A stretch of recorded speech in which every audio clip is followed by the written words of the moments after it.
Graças te louvamos por mais uma noite na tua presença, por este segundo dia, esta segunda etapa deste curso, onde nós nos encontramos, Senhor. Deus, usa cada vez mais o teu servo, o pastor Célio, que está na direção desta ministração. Abre os nossos corações, Senhor, para entender e compreender a tua palavra. Fala conosco mais uma vez, em nome de Jesus. Graças a Deus, irmãos. Pronto. Se você está com a sua Bíblia aí, eu vou repassar aqui para o pastor. Muito obrigado, meu pastor. A paz do Senhor, meus amados. Amém. Graças ao nosso bom Deus por nós estarmos aqui hoje em mais uma aula do nosso curso de obreiros. Eu quero parabenizá-los por estar presente aqui, apesar de muita chuva. E essa chuva, ela não está só em Belém, Ananindeua. Já tenho notícia de Castanhal para cá, pelo menos de quem veio de Castanhal, está chovendo muito, né? Então, eu louvo a Deus porque a chuva é bênção, né? E nós não deixamos a chuva nos atrapalhar. Então vamos no nosso manual do obreiro. Tem alguém que está sem o livro? Alguém que está sem o manual? Todos estão com... Na aula passada falamos sobre os cargos de cooperador e do auxiliar. Falamos também acerca do tempo de oportunidade que nós obreiros temos no culto. Isso é muito importante.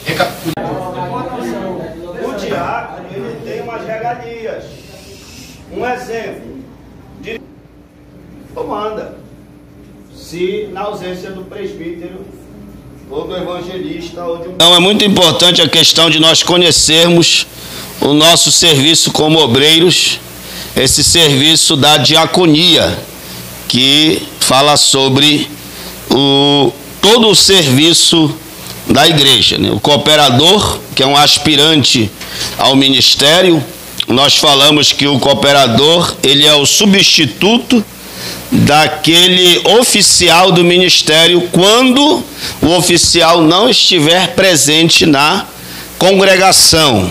Um exemplo, o porteiro, o recepcionista, o irmão que toma conta do estacionamento da igreja, secretário do culto, o assistente do púlpito, que é aquele que traz água pro pregador, o sonoplasta, e o diácono. O diácono da igreja, quando não está, é o cooperador que substitui no que tange a limpeza, a abrir a congregação, o templo para o culto, fechar a congregação após o culto. O cooperador tem que estar de olho sempre no dirigente do culto. Por quê, pastor? No que o dirigente do culto precisar, ele vai chamar o cooperador. Correto? Então a função do cooperador, ela é muito árdua, porém muito importante. Por quê? Porque o cooperador, como ele está em toda a função diaconal da igreja, ele está substituindo. Quando ele for consagrado auxiliar e for galgando no ministério, diácono, presbítero, evangelista, missionário, ele já conhece todas as funções, porque ele já estagiou nela quando o oficial titular não estava presente. Então, quem for um ótimo cooperador será um excelente obreiro, porque ele foi treinado. Amém?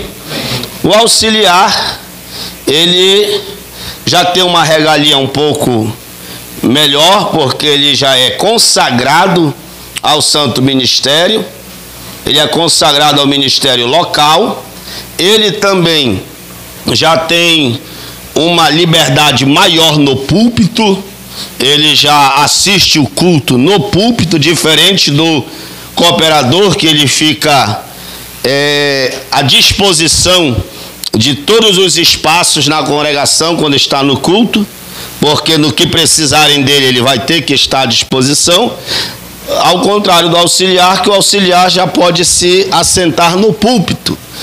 E só que o trabalho do auxiliar, ele auxilia em tudo, do salão da igreja ao púlpito, na porta, no evangelismo, no culto na rua, carregando equipamento de som, armando palco e fazendo visita, fazendo evangelismo.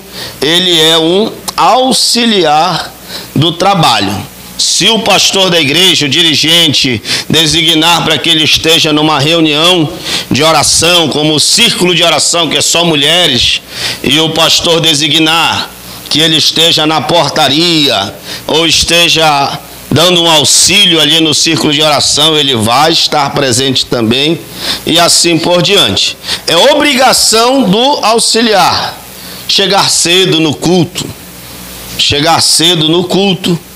e não se apressar para sair, correto?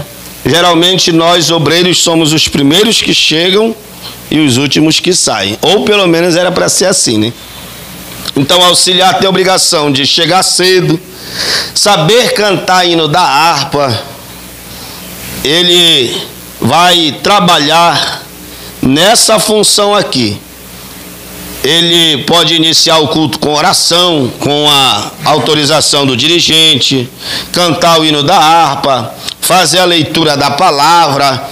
Resumindo, ele tem que estar preparado para todas as oportunidades. O auxiliar não pode, já vi muito isso em algumas congregações, inclusive em congregações que eu dirigi, teve auxiliar que se achava no luxo de dizer: eu não prego hoje, só se o senhor me chamar uma semana antes. Eu não estou preparado hoje. É vergonhoso para um auxiliar, um obreiro que está no púlpito, não estar preparado para ministrar, ou não estar preparado para cantar hino da harpa, ou não estar preparado para fazer a leitura, não estar preparado para dirigir o culto. É uma vergonha. Por quê? Porque nós somos auxiliares do trabalho. Então, o auxiliar, ele tem que conhecer todo esse serviço e tem que estar preparado. É obrigação do auxiliar estar preparado para todas as funções no culto. Ele tem que conhecer isso daqui. O tempo de uma oportunidade. Hoje tem sido os maiores estorvos de um dirigente, obreiro que não obedece esse tempo de oportunidade. Tem obreiro que a gente apelida de acaba culto. Por quê? Porque chama para dar uma saudação. Qual é o tempo de uma saudação? Entre 2 a 3 minutos. Aí chama o obreiro para dar uma saudação, aí ele dá uma palavra, conta um testemunho, canta um hino, para não ficar só nas minhas palavras, ainda estica muito mais. E acaba com o culto. Não ficar só nas minhas palavras, e é triste porque vai tomando as oportunidades dos demais. E a gente tem visto, amados, tem visto isso acontecer constantemente em muitas congregações. Pior que não é só auxiliar, não é só obreiro novo. Tem pastor velho, cabeça branca, que quando pega o microfone, meu Jesus amado. Eu pastoreei, dirigi o Templo Central e tinha um pastor que ele já tinha aberto muitas obras, né? Então ele era como se fosse emérito naquele lugar, um pastor de honra. E quando ele pegava o microfone, meu Jesus amado, era de 40 a 45 minutos, uma saudação. Que eu não chamava ele para dar uma palavra porque é de 3 a 5. Ele ia passar 1h30. Já que uma saudação é 2 a 3 minutos, né?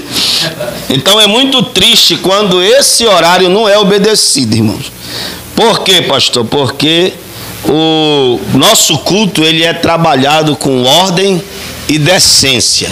E o Espírito Santo, ele trabalha nessa ordem, nessa decência. Uma saudação 2 a 3 minutos, uma palavra entre 3 a 5 minutos, um testemunho entre 5 a 7 minutos e uma pregação entre 30 a 40 minutos. Aqui não enquadra o culto de doutrina, porque o culto de doutrina não é pregação, é estudo, né? Então, já o culto de doutrina já vai de 1 hora, 1 hora e meia, dependendo do tempo que o dirigente vai querer para ministrar, né? Geralmente no culto de doutrina, nós auxiliares, quando vamos dirigir, para que o pastor entre para ministrar o estudo, a gente não chama ninguém para ter oportunidade. Geralmente cantou, fez a oração, cantou o hino da harpa, fez a leitura, já passa para o pastor. Porque eu já fui em culto de doutrina que tem gente que está dirigindo, aí passa para... Vamos ouvir fulano de tal, vamos ouvir mais ciclano, vamos ouvir mais beltrano. Aí quando vai tempo para o estudo, meia hora, 40 minutos, e não é assim, correto? Então, a pregação